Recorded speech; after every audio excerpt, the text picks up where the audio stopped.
Hey, c'est Praise. Bon, je me bute à Night Rain. J'ai presque 100 heures de jeu déjà. J'ai platiné le jeu, j'ai fini les souvenirs de chaque personnage. Donc je me suis dit, est-ce que ça serait pas le moment de faire une petite vidéo tier list? Ce que je vais faire, c'est qu'on va faire deux vidéos, enfin deux tier list en une seule vidéo. Je vais d'abord faire le classement des personnages en termes de force, à quel point les personnages sont forts pour faire le jeu. Je me baserai plutôt sur du solo, parce que je suis plus un joueur solo, mais après... je prendrai quand même en compte le multi dans mon avis, enfin j'expliquerai. Et après, ce sera plutôt la tier list fun, à quel point un personnage est fun à jouer. Donc évidemment, comme toutes les tier list, c'est mon avis, vous n'êtes pas obligé d'être d'accord avec la tier list. Et je vous propose qu'on attaque tout de suite.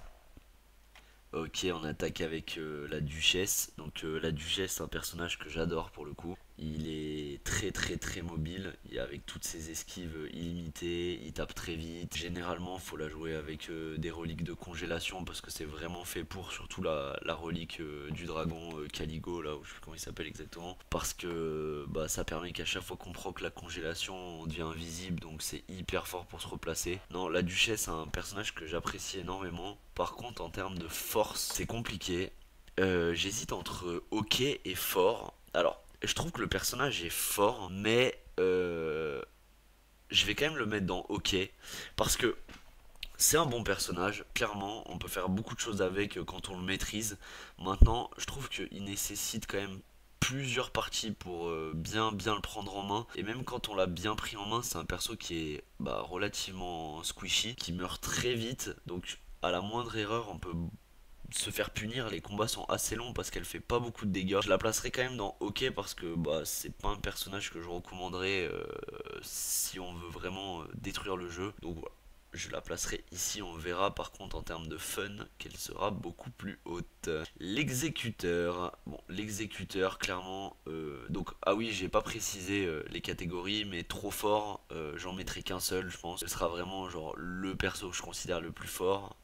Et après fort, je mettrai les autres que je trouve forts, etc. Et bof. Donc l'exécuteur, pour le coup, je vais le mettre dans fort. C'est clairement un perso qui est très bon pour solo. On va dire que sa seule... Alors, il y a un truc à savoir, c'est que l'exécuteur, il a une mécanique de parade un peu à la Sekiro sur son premier spell, enfin sur son sort de personnage. Moi, je ne l'utilise pas parce que je comprends pas trop l'intérêt de jouer avec, à la différence de Sekiro où il y a vraiment, enfin où le gameplay est vraiment basé là-dessus. Pour le coup, je trouve que ça fit pas très bien avec Night Rain, mais en fait le perso reste très fort sans utiliser cette mécanique. C'est-à-dire que juste son ultime et juste ses stats, enfin sa répartition de stats avec son S en dextérité, son katana saignement, il est ésotérisme également. En fait, juste le perso est super fort et surtout son ulti.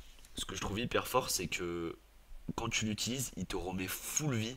Et en plus, tu peux bourriner comme un attardé parce que toute la vie que tu perds, pratiquement, tu ne la perdras pas une fois que tu retourneras en forme normale parce qu'il faut vraiment te faire taper longtemps pour que tu perdes vraiment de la vie qui comptera pour ta forme normale. Donc concrètement, je trouve que le perso est super fort, mais j'utilise jamais son premier sort. J'en comprends pas l'intérêt. Alors, je pense que t'as moyen de faire des bonnes parties avec, mais en fait, c'est trop lent par rapport au gameplay qui t'impose d'être rapide ou quoi. Pourquoi je le placerai pas au-dessus? Parce que même si il a énormément de survivabilité, il est justement ésotérisme comme j'ai dit, et il y a certains boss qui ne craignent pas le saignement, et contre ce genre de boss, quand tu joues dextérité ésotérisme, t'es un petit peu faible en fait. Donc je le mettrai pas plus haut parce qu'il a ce petit défaut qui peut parfois le desservir. Le gardien. Le gardien, je le mets dans bof. Très honnêtement, j'aime pas du tout ce personnage. Je le trouve pas bon. Le truc, c'est que c'est un tank. Le problème, c'est que c'est pas vraiment un jeu où il y a comment dire, un focus. On n'est pas en train de jouer à WoW en fait avec le tank qui va garder le boss, etc. Avec des healers ou quoi. Là, c'est juste un tank, mais qui prend pas l'aggro. Donc concrètement, t'es juste là, tu fais pas beaucoup de dégâts, t'es pas très mobile. Alors, je pense l'intérêt du gardien quand tu joues en multijoueur, c'est vraiment d'utiliser des runes qui soient utilitaires, où tu heal tes alliés, où tu peux les raise. Du coup, avec ton ulti, tu peux raise très facilement les alliés, ça c'est pas mal. Mais pour moi, l'intérêt du gardien, c'est vraiment quand tu joues à 3 pre-made, genre tous en vocal, etc. Quand t'es avec des randoms, t'as beau avoir des runes qui heal tes alliés, quand toi tu prends une potion, eux ils le savent pas forcément, donc en fait ils vont quand même utiliser leur potion. C'est pas pratique en solo, c'est injouable. Honnêtement, c'est un des seuls persos avec lequel j'ai vraiment du mal à battre un boss en solo, alors que tous les autres, je bats pratiquement tous les boss que je veux avec. Lui j'ai vraiment du mal, même si je le change d'arme ou quoi, il a des stats qui fait pas beaucoup de dégâts. Son premier sort de personnage est pas très utile contre les boss ou ce genre de choses. Non, franchement, bah le gardien pour moi c'est un personnage qui est chiant et qui est pas extrêmement puissant. Sans grande surprise, celui que je vais placer tout en haut, en trop fort, œil perçant. Ce personnage il a tout. Il a tout parce que c'est un distance mais qui n'utilise pas de mana. Il fait énormément de dégâts. Son premier sort ça lui permet de se replacer hyper facilement en plus de booster ses dégâts en mettant d'énormes coups critiques par moment. Concrètement en fait ce personnage il a tout dans son kit. Il peut rester facilement les alliés en plus en multijoueur avec son DPS qui est vraiment très constant, très fort. Il peut rush en solo, mais t'as le niveau 15, tu l'as quasiment à toutes tes runs, que tu tabasses les boss et tu peux les enchaîner. Clairement, bah, œil perçant, il a tout pour lui, aucune faiblesse pour moi. C'est littéralement le meilleur personnage du jeu. Et en plus de ça, il est pas compliqué à jouer. Donc vraiment, pour débutants ou quoi, c'est vraiment le perso à jouer. Il a pas de mécaniques qui sont relativement dures. Enfin, tout est simple à comprendre. Vraiment, je vais pas trop m'étaler sur le perso, mais oui, c'est clairement le perso le plus fort du jeu. Ensuite, on enchaîne avec le Forban. Le Forban, en vrai, si je devais mettre un ordre, je mettrais comme ça. Le Forban, je trouve que c'est ultra fort. Pareil, ultra fort. Il fait des dégâts qui sont monstrueux. Son premier sort, ça lui permet de dodge énormément de dégâts et en plus de faire beaucoup de dégâts à la posture adverse. Vraiment, je trouve que ce perso est hyper complet et honnêtement, œil perçant serait pas aussi broken. Clairement, ce serait le Forban qui se retrouvait là-haut. C'est juste que œil perçant, il a tout pour lui. Le Forban est trop fort. Il est vraiment trop fort, mais juste, je le mets un petit peu en dessous d'œil perçant. Peut-être petit défaut en multijoueur avec son ultime qui est un peu chiant, le pilier qui fout un peu le bordel dans les combats. Ça c'est un peu dommage, mais en solo c'est juste une brute, vraiment un des meilleurs personnages. L'Anachorette, l'Anachorette j'ai un petit peu du mal à la placer. En fait j'hésite entre fort et ok. Ah oui, je vais la mettre dans ok. Alors, je m'explique.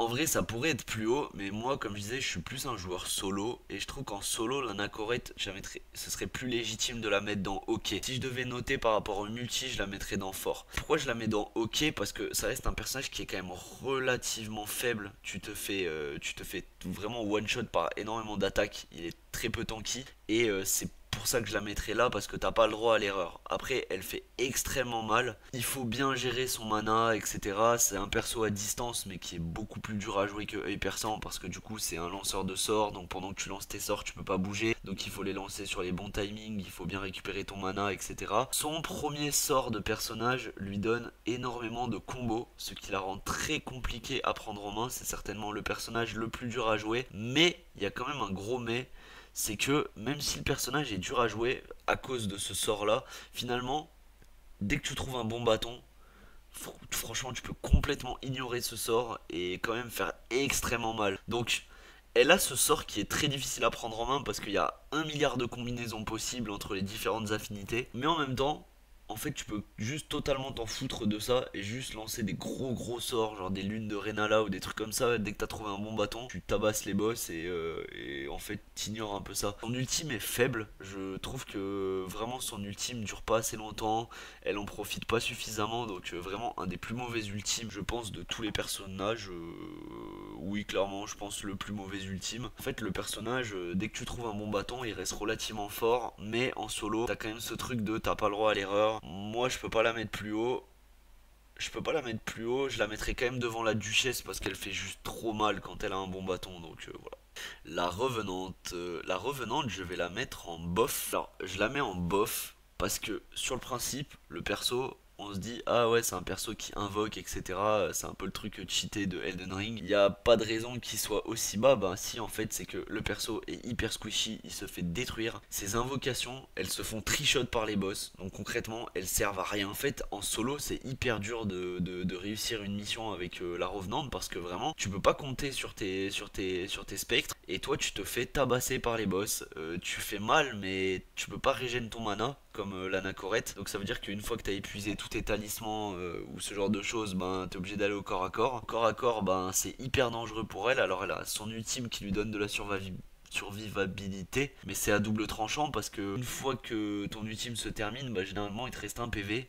Et en fait, tu peux te faire one shot par n'importe quoi, donc et il dure pas très longtemps l'ultime. Donc clairement, la revenante, c'est un personnage qui est en solo extrêmement dur, en multi beaucoup plus simple à prendre en main. Clairement, je vous invite à la jouer plutôt en multi qu'en solo. C'est comme le gardien, c'est pas un perso qui est fait pour solo. Ça peut se faire, mais concrètement, voilà, c'est dur. Et le rôdeur, je le mettrai dans fort, juste derrière l'exécuteur et le forban. En fait, j'ai un petit peu moins d'affinité avec ce personnage. Il pourrait peut-être être au-dessus de cela, je sais pas trop. En fait, c'est juste que c'est peut-être le personnage que j'ai le moins joué de tous, donc je le connais un peu moins bien. Je le trouve fort, mais je trouve qu'il a rien de cheaté ou de. Voilà, il fait mal, il a une bonne mobilité, il est plutôt résistant. Mais je trouve qu'il a pas l'avantage de l'ultime de l'exécuteur ou juste de la force brute du forban, donc je le mettrai un peu en dessous, mais je peux pas le mettre dans OK. Enfin, clairement, c'est un personnage qui est fort. Et ok, on se retrouve maintenant pour la tier list fun. Donc pareil, trop fun, il n'y aura qu'un seul GOAT. Et après les autres catégories. On attaque sans plus attendre avec la Duchesse. Et bah pour le coup, on commence directement avec le GOAT. La Duchesse, pour le coup, même si c'est un perso que je trouve pas si fort que ça, son kit il est juste ultra fun. En fait, il a tout, de la mobilité, et souvent la mobilité c'est ça qui rend un personnage cool. Elle se déplace dans tous les sens, elle peut esquiver vraiment à l'infini. Ses sorts d'invisibilité pour lui permettre de se replacer. Quand tu joues avec la congélation et l'invisibilité, c'est vraiment jouissif. Elle fait relativement mal, même si voilà, comme je disais, c'est pas son point fort, mais quand tu mets un gros combo et que tu utilises ton sort pour que le boss reprenne des dégâts avec le proc de la congélation ou ce genre de choses, non franchement je trouve que ce personnage est ultra fun, à défaut d'être le plus fort. L'exécuteur. L'exécuteur, je vais le mettre dans OK. En fait, comme j'ai dit, je trouve que le perso est super fort. Mais il n'est pas excessivement fun. Enfin, je veux dire, voilà, c'est un personnage dextérité basique. Y a rien de fou, quoi. Ok, son ultime, il est un peu drôle les deux trois premières fois que tu l'utilises. Et puis après, bon, c'est juste, tu bourrines ton. Enfin, moi, du coup, je joue au clavier souris, je bourrine mon clic gauche et voilà, je tape les ennemis. Mais je trouve qu'il a rien qui le démarque particulièrement. Enfin, voilà. Ensuite, le gardien, bah en plus d'être nul, je trouve qu'il est chiant à jouer, chiant à mourir. Vraiment, c'est le perso que je déteste le plus de Night Rain et de très loin. Pour moi, il a rien pour lui, je vais pas épiloguer, mais en fait, pour moi, il a rien pour lui ce personnage. C'est malheureux, hein, mais je sais pas trop ce qu'ils vont en faire, parce qu'en plus du fait qu'il peut pas vraiment tanker, parce qu'il peut pas prendre l'aggro, et en plus du fait, et en plus de ça, bah ouais, il est pas fun, donc ouais, voilà, super. Œil perçant. Ouais, œil perçant, je vais quand même le mettre dans fun parce que oui, il bouge assez bien avec son sort de personnage, il est à distance, il a un côté. En fait, il est pas vraiment fun, mais en fait, il y a un côté jouissif à le jouer. Parce que t'as vraiment l'impression d'être surpuissant et de rouler sur le jeu parce qu'il est trop fort, donc ça le rend fun. Je sais pas comment dire, mais il y a vraiment ce côté de. T'as l'impression d'être un dieu sur la map. Et moi, ouais, ça me régale. Le Forban, je vais quand même le mettre devant et perçant parce que c'est pareil, le Forban je le trouve vraiment ultra fun à jouer et notamment grâce à son sort de personnage, je trouve ça tellement drôle de mettre des patates au boss et de leur casser leur posture et du coup de pouvoir leur mettre des énormes cris derrière. En fait, c'est un perso force un peu basique comme l'exécuteur où je disais c'est un personnage dextérité un peu basique, mais je sais pas, il y a un côté vraiment jouissif à casser la posture des ennemis avec le Forban. T'as vraiment l'impression de jouer un gros Golgoth avec le skin Oharalu en plus, et juste tu casses la posture, tu mets des énormes cris, tu mets des patates au boss et tout. Je sais pas, il y a vraiment un côté où t'as vraiment un sentiment de puissance et d'impact avec tes coups qui rend le personnage super fun à jouer, je trouve. Et en plus, mine de rien, il est un peu plus mécanique qu'il a l'air à première vue, même s'il est relativement simple à jouer. Et je trouve que ça le rend quand même assez fun. L'anachorète,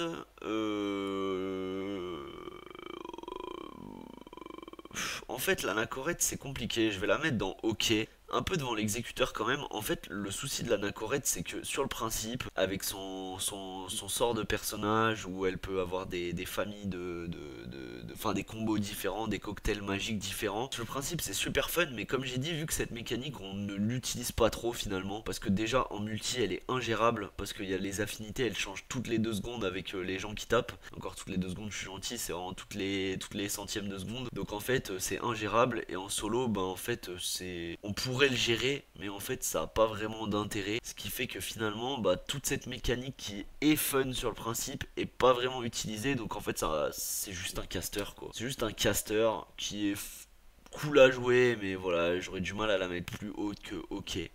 La revenante, je vais la mettre en fun. La dernière des fun, alors encore une fois, elle est faible, elle est très faible, mais pour le coup, elle est super cool à jouer, je trouve. Elle a ce côté avec les invocations. Je sais pas, en fait, ce personnage, puis même ses animations d'attaque sont hyper fluides. Je sais pas, même le bruit de la harpe ou de la lyre, c'est plutôt une lyre, je crois, quand elle joue, il y a vraiment un côté qui est agréable, je sais pas, qui se dégage de ce personnage. C'est très fluide en fait, et du coup, c'est agréable à jouer, même si, encore une fois, c'est vraiment pas fort. Bah, je trouve que c'est très agréable à jouer. Et le rôdeur, je vais le mettre dans OK. Ouais, je vais le mettre par là. En fait, bah, comme je disais, le rôdeur, c'est un personnage que j'ai très peu joué, donc je le connais pas assez. Mais pourquoi je l'ai très peu joué? Parce que je trouve qu'il est solide, y a rien à dire, c'est un bon perso. Mais en fait, moi, il me procure pas vraiment de sensations, je sais pas. C'est ce personnage, je l'aime pas particulièrement en fait, il me dégage rien. C'est un bon perso, il n'y a pas de souci et il est très fort, mais je sais pas, vraiment un truc que je trouve basique quoi. Qu'il a rien de, il y a rien qui me procure quoi que ce soit, donc j'aurais du mal à le mettre plus haut.